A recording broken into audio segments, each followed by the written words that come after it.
Welcome to another episode of Professional Builders Secrets. In this episode, I interviewed Dr. Eve Purdy. Eve is an emergency medicine physician and an applied anthropologist based on the Gold Coast in Australia. She brings a unique perspective to our conversation, drawing on her experience with team science and the high stakes coordination of emergency medicine. Her research and leadership approach is all about understanding how team dynamics and setting clear priorities can drive performance in any industry. So keep listening if you're interested in some practical strategies to keep your team aligned under pressure and see how teamwork can help you strive towards your goals and drive the company forward. This episode of Professional Builders Secrets is brought to you by Apparatus Contractor Services. Apparatus provides full scope, end-to-end QuickBooks precision construction accounting and CFO services for residential builders. If you feel like you can't completely trust your weekly and monthly financial reports, or you feel like you're flying blind, Apparatus will rebuild and operate your QuickBooks accounting system and give you precision construction accounting capability you can trust. Learn more at apparatusteam.com or on the APB Rewards partner directory. It's actually the sense that people feel like they can contribute without fear of being humiliated. All of a sudden, we've set a goal that is pretty lofty. It's one that we're sharing all together, but we also feel like it's all of our responsibility to try to make that happen. Sometimes we can rely on what we know, but sometimes we've got to build something together. Things like after action reviews and huddles set our team up for those moments when we've got to build a new mental model together.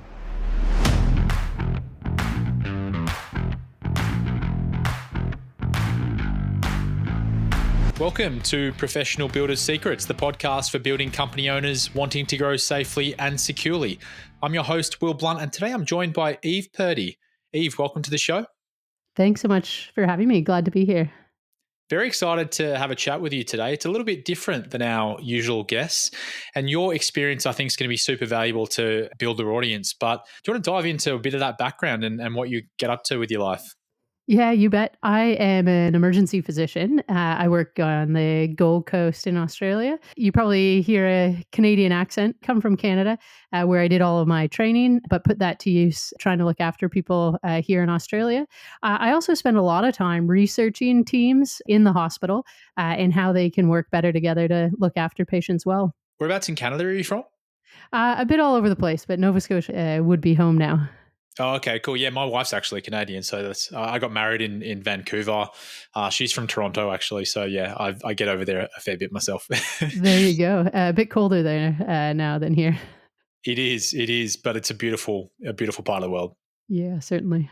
And you've just been traveling as well. Like you're a professional speaker, right? You've just been across in Denmark, is that right?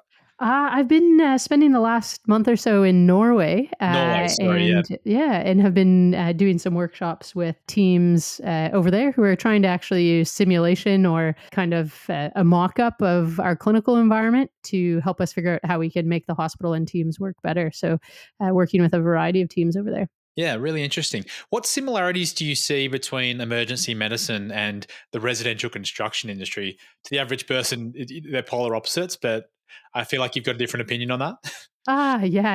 I feel like there's more similarities than there are differences. I've got a tiny little insight into that world. My brother is an architect who I'm sure drives many of your clients up the wall all the time.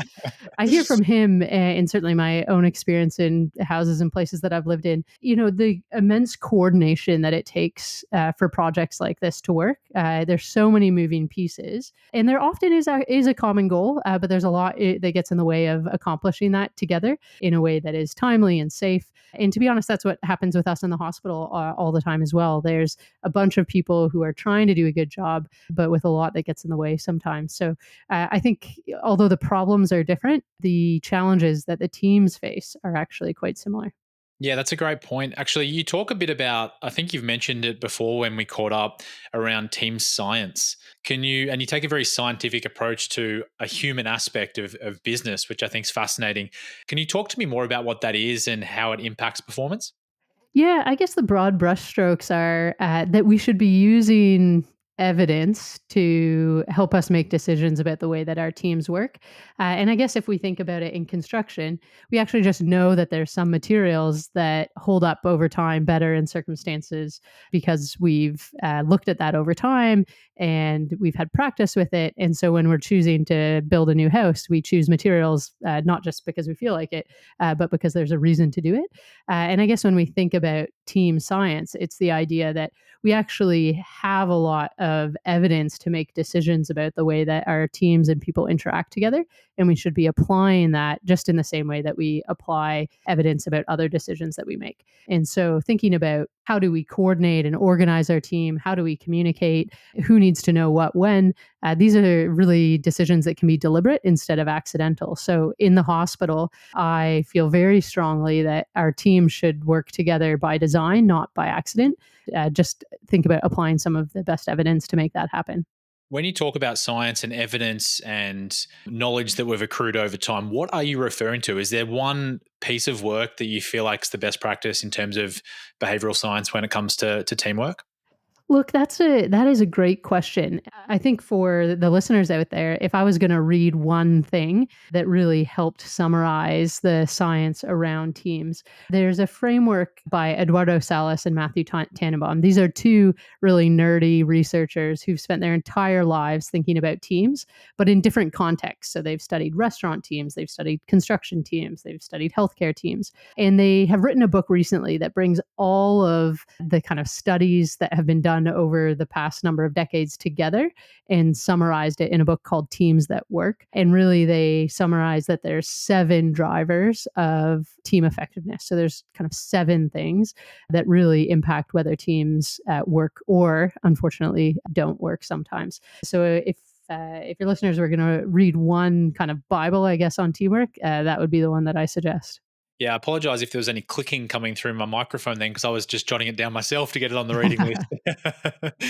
But yeah, no, that's great advice. What are some of those drivers? Are they something that you apply yourself as well? Or, I mean, you mentioned it's a more recent book. Is there other things that ties into the way you operate with teams? Oh yeah, look, one of my favorite parts about being an emergency physician is that every day I walk into work and it's like a little laboratory of teamwork. I'm showing up with different people, again, trying to work towards a common goal, but it never plays out exactly the same. So, the types of things that they talk about are communication. That's an obvious one, but not just communication broadly. They think about how do we get the right information to the right people at the right times. And that's a little bit different depending on what you're doing. So if I'm resuscitating or looking after a really sick trauma patient, my communication might look very different than if I'm looking after a patient who is a little bit more stable or they're just coming in with a sore ankle. In the same way that in a construction project, if there's a deadline that's fast approaching and some problems with coordinating the delivery of the goods needed to work on the project, communication might look a little bit different than if you're in the early planning stages. So one of the things that they really suggest is that we've got to titrate our communication to the situation that we find ourselves in, and so it won't look the same in every moment that our teams are together. The other thing that they talk about that we spend a lot of time on, honestly, is how the team is feeling. And so, what are the types of things that we can do to impact the mood of the team so that people are motivated, so that they feel like they're contributing, and that so that we're most likely to get the most out of people on the team. So, little things that I do are actually just I'm usually the boss in my emergency department. I deliberately introduce myself to the people on the team because I know that it makes it much more likely that they will come and find me later in the day if there's an issue or a problem or they've got a bright idea that might help me with what I'm doing. So, in the same way, if you are in charge at a construction site, something as simple as introducing yourself to the person that is maybe just doing some of the heavy lifting of materials can pay off down the road. Yeah, what's interesting that I'm hearing there is whilst it's scientific and there's a structure you can follow, for example, introducing yourself to someone, that could be natural to a leader, or it could be something you actually plan to do. Ritualize it. But what you were saying is the timing of the communication and things like that play a part into its effectiveness. So how much of it is also understanding, having instinct or understanding the art side of science as well? Oh, I think you're right there. I think that the ability to read a situation and read a team is something really powerful that particularly leaders can do. I'm sure some of your listeners may have seen Ted Lasso or any number of other great movies that talk about inspiring coaches. And largely, those coaches are just good at reading people and knowing what motivates them. It's funny. A lot of the work that I've been doing with teams was kind of in parallel with Ted Lasso, and well, you see that he's just good at reading people. He also does a lot of things quite deliberately that we know foster people's sense of being able to contribute, that foster a sense of belonging, and really are the things that help teams perform cohesively. So while he makes it look easy, there's probably actually a lot under the surface that they're doing, and I think we can all put ourselves in minds when we've been on a team where we really feel like we belong and we feel motivated to contribute. And then there's probably times where we've worked with groups of people that don't even feel like a team because you don't feel like you belong. You don't feel like you're contributing to a shared goal. And so thinking about what are the really deliberate ways that we can make people feel like they belong. It's a little bit of a Jedi mind trick, but it works. Yeah, I guess to your point as well, if you understand the science behind it, then you can be more deliberate about things. And if that's paired with, natural leadership skills and things like that, it kind of works together. Ted Lasso, one of my favorite shows, actually. It feels like some of the things he does are almost by accident, though.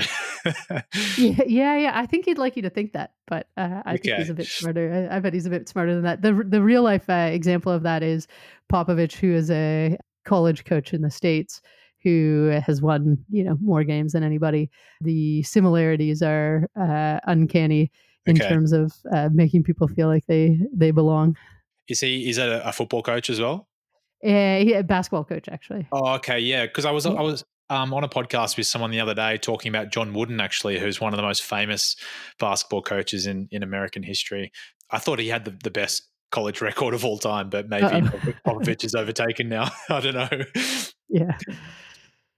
But I think it's fascinating to me with the coaching side of things that it can be so applicable across sports and business as well. Do you see those parallels and how they work?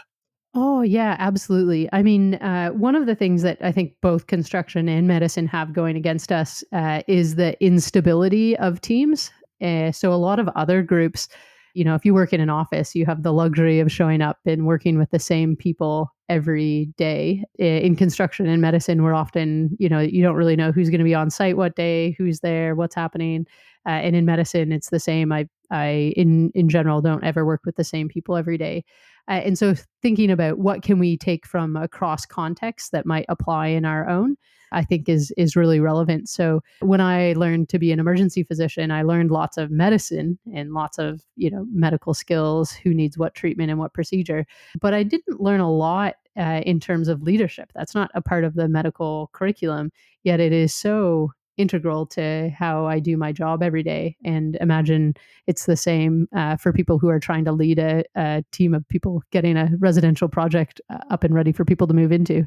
Yeah, that's a great reflection, actually. How do you generate good team morale and display good leadership skills and build rapport and everything with people that you might have only met that day, whether it's a new subcontractor coming into a work site or something like that? Because my interpretation of leadership and building team morale comes from trust as well.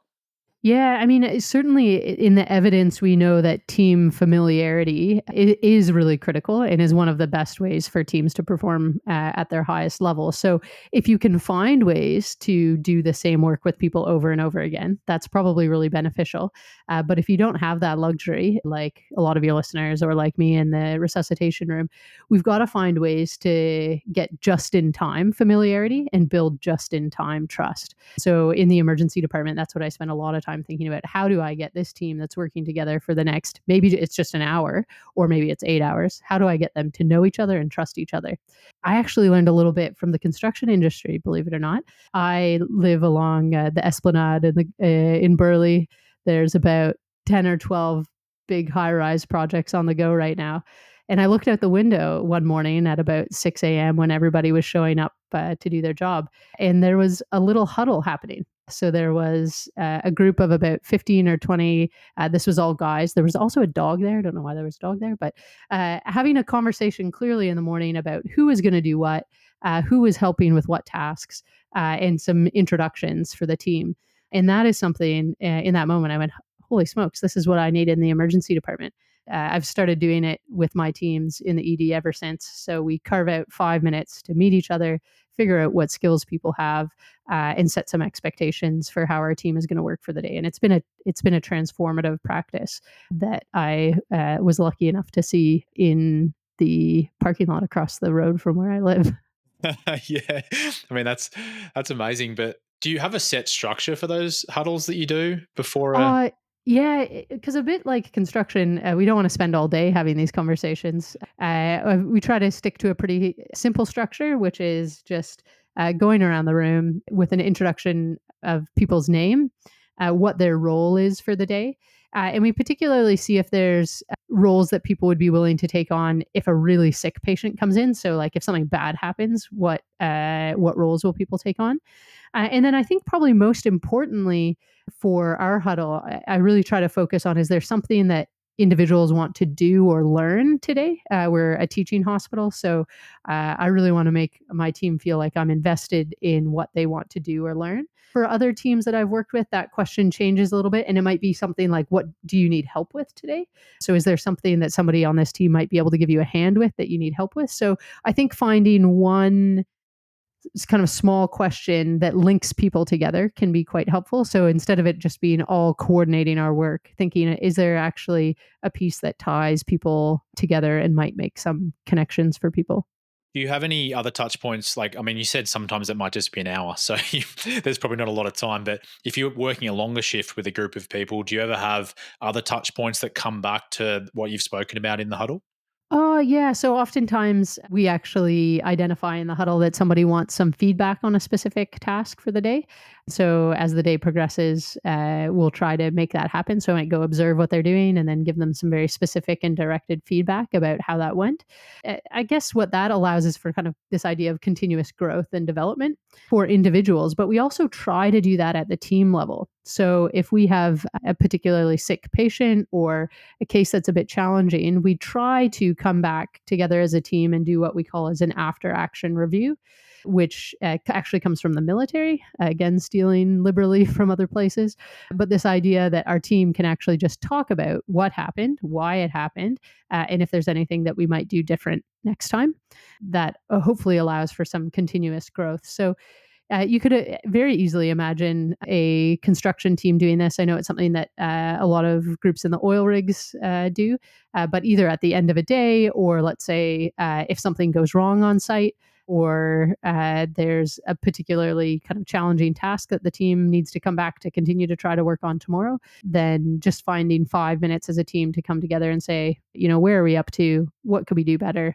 And it also gives people the sense that they've got an ongoing commitment to each other. And again, for these transient teams, it might be less that we're actually all going to come back tomorrow, but at least like the organization and the group cares about me, and I then feel more invested in kind of in this project. So I'd say the team briefings at the beginning of the day and then the after action reviews kind of as needed or at the end of the day are probably the key things that support high performance. And again, not just in medicine, but in lots of other industries as well. How do you know that what you're doing is working? It's a good question. There are some hard metrics that you can think about. We could look at things in let's say, the emergency department, like what is the number of times that we're successful putting a breathing tube in really sick patients. And one group looked at this and they had pretty low rates of success. They were having some real challenges with it. If you're a patient that needs a breathing tube, you really don't want that to be the case. No. And so this team recognized, oh, this is a problem. So they said, look, after every single intubation that we do, putting a breathing tube in, we're going to come together and we're going to talk as a team. And what they did is they just measured their performance. How did they improve? And actually, a year later, they went from this working about 50% of the times on the first try to over 90% of the time. So they just, incredibly improved their performance. There's some other measures that we use with teams as well, which is actually thinking about, are people enjoying their work? Do they want to come back to work the next day? In healthcare, we're having a lot of trouble retaining staff. And so, if we can think about actually some higher level things like, do people want to continue doing their job?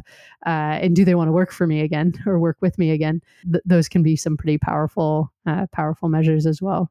How important do you find that some sort of measure is to, I guess, keep improving as well? Yeah, I mean, I think people like measures and like numbers. I'm a little bit less invested with them. I think that if we apply the theories that we know are tried and true in other places to our own work, that's better than what we're doing now, which is just kind of haphazard and hoping something works. So I'd be inclined, at least if we could just start applying a bit of theory to our practice, then that would be a good starting point. The other measure that I have, and I think this is probably be the one that's of most interest to your listeners, is when I do these things as somebody who's the leader on my teams, I usually find that the rest of my day is way easier. So there's not a surprise bomb. So, somebody doesn't not tell me about something because they're worried about how I'm going to react. They actually come to me earlier with problems that then we can try to solve together. So my marker usually is my job easier today than it was yesterday? And usually when I do these types of things, it is because there's less conflict in the team. People are motivated and trying to work harder. They're asking for help when they need it instead of when it is well past due. And so, yeah, selfishly, a lot of it is about making my own job a bit easier. Yeah, I recently did something with my team in the marketing team. We have regular huddles, daily huddles with the whole team, and on Mondays we have a kickoff. And we have the benefit of I work with the same team every week, right? So it's not like in emergency medicine or construction. But one thing I implemented after reading some research about it was I used to host every huddle and I would fill too much of the space. So I really wanted to encourage the team members to fill more space. So what we implemented a couple of weeks back is I would still host the kickoff on a Monday to set the tone for the week. One other team member would host for the rest of the week, the huddles, and then they would rotate to the next team member the week after. I've been blown away by how much it's changed the dynamics in the team, actually, like in terms of just good vibes, like energy, more contributions coming from everyone as well. So really happy with how that's played out. Yeah, it's amazing. This opportunity to inject a bit of kind of autonomy for people can go a really long way. And you're right, this is one of the advantages of a team that has some stability. Is all of a sudden you can push the boundaries on what that huddle is doing for your team. For me and for a lot of your listeners who are on site, this is serving a pretty basic function of just introductions and some really baseline level of trust and familiarity. But the opportunities for your team to really develop actually higher levels of trust and interest in each other is pretty profound and certainly exciting. But I think highlights that with each of these interventions, whether it be a huddle, whether it be an after action review, whether it be the structure of the team, all of these things are pretty context dependent. And what we do with one team in the emergency department might look very different than a team that is working in the maternity suite, for example. There's different contexts and different things that contribute to how teams work together. And so, while you might start with a huddle that looks like one thing, you may realize, oh, look, for this team, this is actually they have different priorities. They have different things that they really need to be aware and attuned to. But I think starting somewhere is a pretty good step. Yeah, the common theme I'm hearing from you though, which I think applies to both scenarios, whether or not they're consistent teams or, it's a once off, is that the huddle is showing care in the people within the team and it's setting a ritual that they're expecting how their day is going to play out and how they're going to work together, which is consistency, even if the team's different. Yeah, yeah. And I think when we think about what are some of the nerdy theories that underpin why a huddle works, there are a few things. So, Amy Edmondson is one of the scholars in the States who's written most about psychological safety. And psychological safety is not like, oh, everybody feels nice on the team. It's actually the sense that people feel like they can contribute without fear of being humiliated. Actually creating a space in which people feel that way, especially if this isn't a team that works together frequently, is pretty hard. And the huddle, it actually ticks off a number of boxes to help with that. So actually just baseline reduces the threshold to talk to people. So if you've spoken to somebody once, you're much more likely to feel like you can talk with them again. And then I think what you highlight is it sets some really clear expectations. So I can actually set some really high expectations for my team that day, but they know what they are, and so they're likely to meet them, and they also know that I want to support them in helping with that task. So like let's say you're on a building site and you say we could say by noon we want this part of the project to be installed or done. What do you need from me to help make that happen? All of a sudden we've set a goal that is pretty lofty. It's one that we're sharing all together, but we also feel like it's all of our responsibility to try to make that happen, and makes it much more likely that that group of people is going to be able to work together and troubleshoot if it's not going well. So I think you're right. There's some degree of kind of care. There is some shared expectations, and those expectations can be really high. And then the other thing that we think about a lot that supports teams to do their job well is creating a shared mental model for how we're going to operate, and maybe even what those goals are. So in the emergency department, there are times when everybody knows exactly what we should do. So if you come into the emergency department and you're having a heart attack, and it's really clear that you're having a heart attack, our team could almost say nothing to each other. We almost wouldn't need to communicate, and you would get exactly the care that you need because we've got this shared mental model for how we're going to look after that. And that might be the same in construction. There might be some parts of the construction process that are really straightforward, that we've got a really strongly shared mental model for, strong shared mental model for.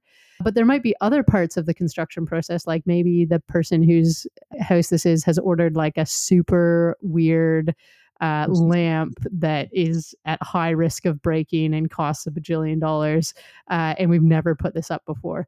All of a sudden, our team is going to have to work hard to come up with the solution for how we're going to do that together, because we've never done it before. In the same way that sometimes when I'm working in the emergency department, at least once a shift, a patient comes in with something that I have never seen before in my life.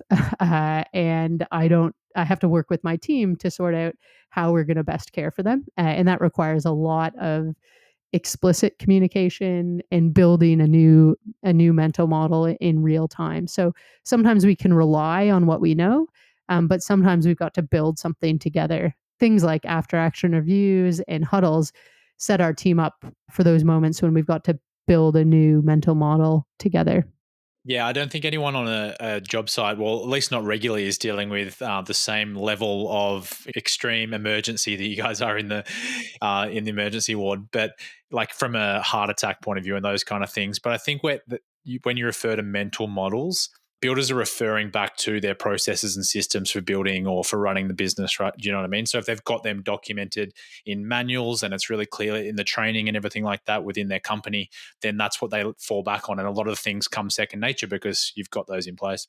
Yeah, totally. I mean, we have in the hospital, we have a guideline for how to look after patients with a heart attack. A lot of us just know how to do that. Where it gets a little bit different is if parts of our team are new and maybe haven't worked in the emergency department before, it's their first time working with us. We might have to identify that and then bring them up to speed. But even for your builders, it's thinking about, how do we develop strong mental models, which is an investment in training and working with the same people, in having some clear processes when you can. And then also, how do we have a team that is flexible enough to adapt when needed and to adapt when something doesn't fit perfectly into this way that we usually do things. And that's the kind of constant tension in emergency medicine, is that, a lot of what we do the same every time. But when we need to shift gears and we need to problem solve and we need to adapt, we usually need to do that pretty quickly. And how do we build teams that have this flexibility to adapt as they need to? Yeah, tell me more about that, because my interpretation of emergency medicine, high pressure, very complex as well. But the beauty of it is, to your point, it needs to be flexible, but also calm in the moment to be able to deliver those things. And I think if you can work in a high pressure situation on a complex task, very relative to any industry, any business. So how do you keep teams aligned? How do you keep things working in the right direction with such high pressure and complexity? Yeah, it's funny that you should ask. To be super nerdy, I'm actually just in the beginning phases of my PhD that specifically asked this question: how do teams respond to stress? Because we actually know a fair bit about how individuals respond to stress, but we know less about how teams respond to stress.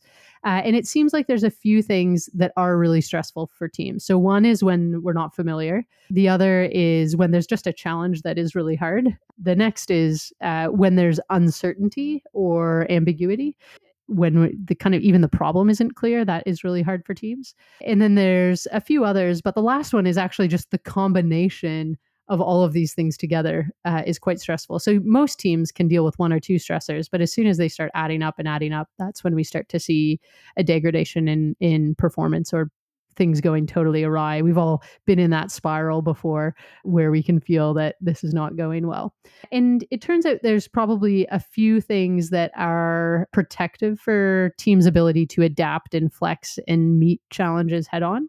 One of those things is mental models, which we already talked about. So, do we have some mental models that we can rely on? Another thing that can be helpful is building those just in time if we haven't had time to create them beforehand. So, when you're recognizing something is going wrong, actually stopping the team and coming up with a new plan, something we call a recap or a briefing of the team. So, the day started and midway through, holy smokes, things aren't going well. Well, let's regroup. Let's come back together. Let's think about how we're going to proceed from here.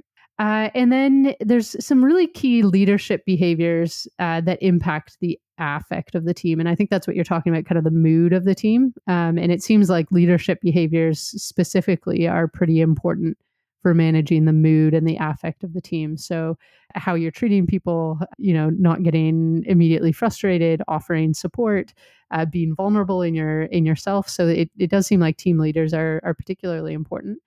And then one of the pieces that I'm really interested in is this concept of backup behaviors, which any team that's performing really highly does, whether they know it or not. It's this sense that we can actually identify when somebody else on our team needs help, either offer them the coaching that they need, the knowledge that they need, or actually step in and help them with that. But that requires one, that we have the capacity. So our teams actually have enough kind of people and resources to flex like that. But it also requires that there's an expectation on the team that we help each other out. And that is sometimes lacking, is just this actual understanding that a part of our job is helping other people with their jobs. And that in high performing teams seems to be a real kind of way that people think about their work, is that this is our work together, not my work that I'm doing. So that's a crash course in how teams respond to stress. I've got so many follow-up questions, but I'll try to start simple. Interestingly, the stresses you named, the three main stresses there, two of them are probably a constant in emergency medicine. Yeah. So certainty, which is the third one you mentioned, is as much certainty as you can provide. Sounds like it's extremely important. Yeah, and it doesn't even have to be certainty, I guess, about what's going on. So, for example, in emergency medicine, I might not know what the diagnosis is. So, if somebody comes into the hospital and they're feeling short of breath, I may not actually know what the diagnosis is. But even sharing that I don't know that is helpful for my team, because it removes the uncertainty about whether I know or not. So I could say, look, we don't know what's causing this, but I'm going to create some certainty around the next 10 minutes or 20 minutes or 30 minutes for what our next steps are going to be. So I think while we can't always create certainty, we can create some certainty around what our team is going to do. And I think that is often how we see high performing teams manage that uncertainty, is they bring it into bite-sized chunks about, okay, we don't know what's going on, but this is what we're going to do. And that's what we saw. I don't know if you've seen any of the amazing videos of how they got the Chilean coal miners out of their, basically in this blocked mine shaft. And that's just what they did. We don't know how we're going to do this, but today we're going to focus on these three solutions and give it a go, and really creating these little micro goals that allow for some certainty in the team, and just recognizing, even if with the team, that uncertainty is uncomfortable. And I'm sure your listeners are quite used to this with clients. Like, no, I don't know when the wood paneling is going to arrive, but this is what we're doing in the meantime. It's a very similar strategy. Yeah, that's a great point. Certainty in sales conversations is massive in this industry. But your point around, you can't have certainty over the outcome, but you can have certainty around the process that you're going to get there, which I think is really, really powerful. Yeah, I think that is one of the biggest things that teams can do together is create certainty and comfort around the process, and probably even less so in medicine than in construction. Oftentimes, our outcomes are not related to our performance. So I can think of a few situations where patients have unfortunately died, where our team has actually performed, at the top of their abilities. The performance was amazing, but the outcome was not what any of us would hope or want. And actually, delinking the outcomes from the performance for the team is hard, but pretty necessary when you're actually thinking about how do we improve, how do we analyze our performance.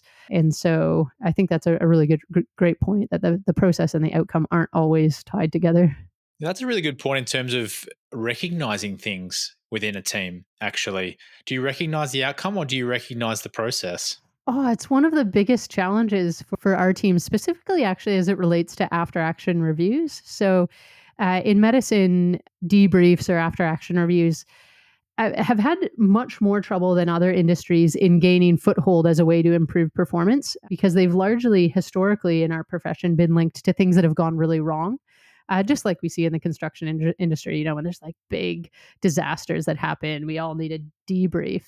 And so there's a lot of this kind of like emotional guilt often associated with bad outcomes in medicine, even when it's not linked to performance. And uncoupling that link has been a real challenge and is something that we're continuing to work on. So actually, one of the strategies that I've had around helping teams think about their performance is just doing this for the mundane tasks. So not the big things that happen, but one of the most challenging things that happens in the hospital is if we've got a really sick patient who is attached to a breathing machine and attached to lots of bags giving them medicine, and there's a million cables, actually transporting them from one part of the hospital to another part of the hospital is a really hard thing to do, and it's something we do a lot of.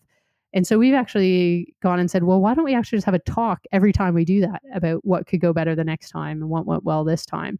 And it really removes some of that emotional aspect related to outcome and really focuses on the process. And I found that to be helpful. And I imagine the same would be in construction. If the only time we talk about our performance is when something's gone wrong, when something's late, when it's delayed, when it's over budget, we actually are missing out on a lot of the times that things go right. We might actually even make changes that are counterproductive to things that go right. So, one of the things I'd encourage your listeners to do is to think about what are the things on site that happen all the time that are very regular that we could actually think about and talk about the process and improving that process as opposed to just waiting for a bad outcome.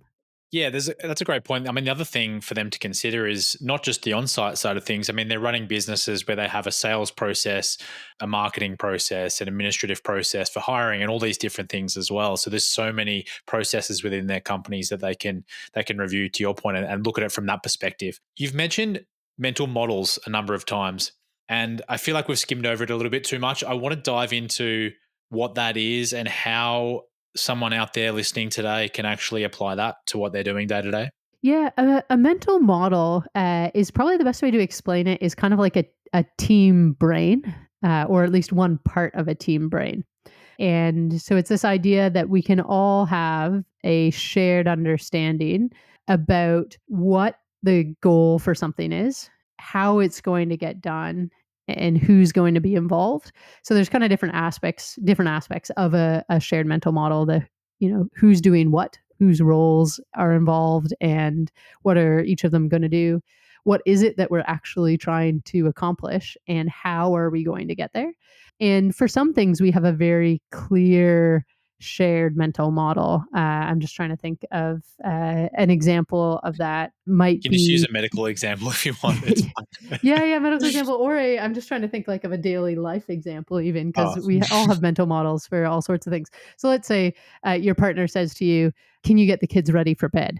Hopefully, you have a shared mental model for what that includes, which includes a bath and 3 bedtime stories and teeth brushing. And so, with very few words, they can tell you something that you both share together and understand.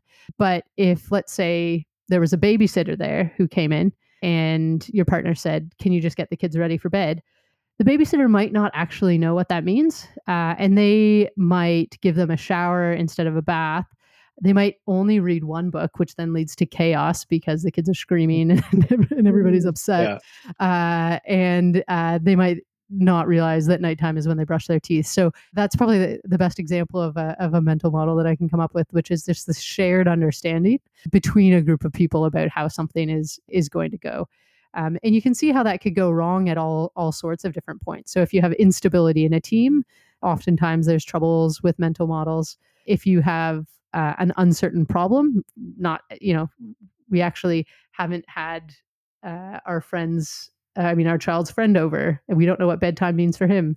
Or if you've got, I guess, kind of surprises that come up along the way, that can be a challenge to the mental model. So it's kind of like a shorthand script for something that we should all understand. And one of the ways that teams get into the most trouble is when they assume that there is a shared mental model amongst a group of people, when really it's not quite shared. People are thinking slightly different things, which then can lead to conflict. That's a great point. In the example you gave, if you think there's only meant to be 2 stories and your partner thinks there's 3 stories, and that causes the chaos, and then it can create conflict and go from there.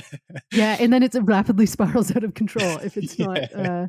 especially if we don't Yeah. realize that that was the part of the mental model that broke down. You can Yes. see how this could rapidly spiral, and that's what we see. That honestly is what we see in teams. So in the emergency department, let's go back to our heart attack example.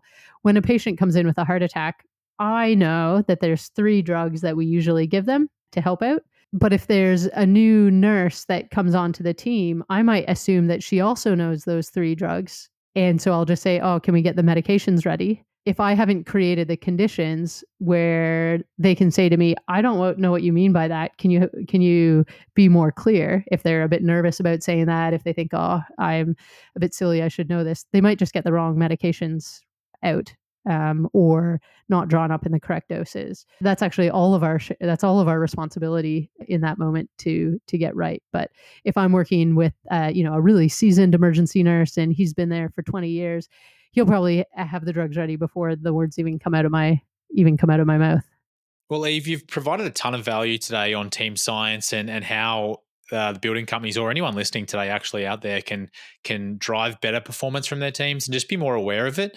Any final advice, any practical steps that you think people can take after listening to today's show? Yeah, there's a few things. So first off, when you go to work tomorrow, I would think about how you can facilitate some belonging within your team. A huddle is a great option that might look different in different contexts. Think about where and when you're going to discuss performance as a team, and how you're going to just try to get 1% better every day. That is a huge way to make people feel like they belong and be motivated to return the next day. And then I guess the next piece would be just to read more about teams and how they work. I already mentioned the book Teams That Work by Eduardo Salas and Matthew Tannenbaum, but another super easy read that is quite entertaining is a book called The Culture Code by Daniel Coyle. It's kind of a pop nonfiction book about teams and how they work, and I would put that on the top of the list. Some reading if your listeners can fit that in their busy lives. Yeah, absolutely. That's some great tips. I'll share the links to Teams That Work and the Culture Code in the show notes. Also, worth checking out evepurdy.info and following your journey, Eve, because I think as you've pointed out today, there's a lot of similarities in team performance across industries, and sometimes it's worthwhile just looking outside the box of what you're doing to try and get some good insights on how you can improve the performance of your team and your company. So, yeah, I really Yeah, appreciate you and I coming would on. be remiss if I didn't say wear your eye protection, your hard hats, and your steel toe boots. I don't want to see you in the emergency department anytime soon. Yeah, that's right. I mean, we didn't even go into that. You probably had a few builders over your time come into an emergency. Oh yeah, not too many though. Not too many. I think you guys are probably further ahead in safety standards than we are. That's good to know. That's good to know. Well, Eve, yes, thanks so much for coming on the show today. I really enjoyed it. Yeah, thank you. Also, a big thank you to our listeners wherever you are in the world. If you like the show today, please subscribe to Professional Builders Secrets on your platform of choice. And if you're feeling generous, leave us a review. But until next time, have a great day.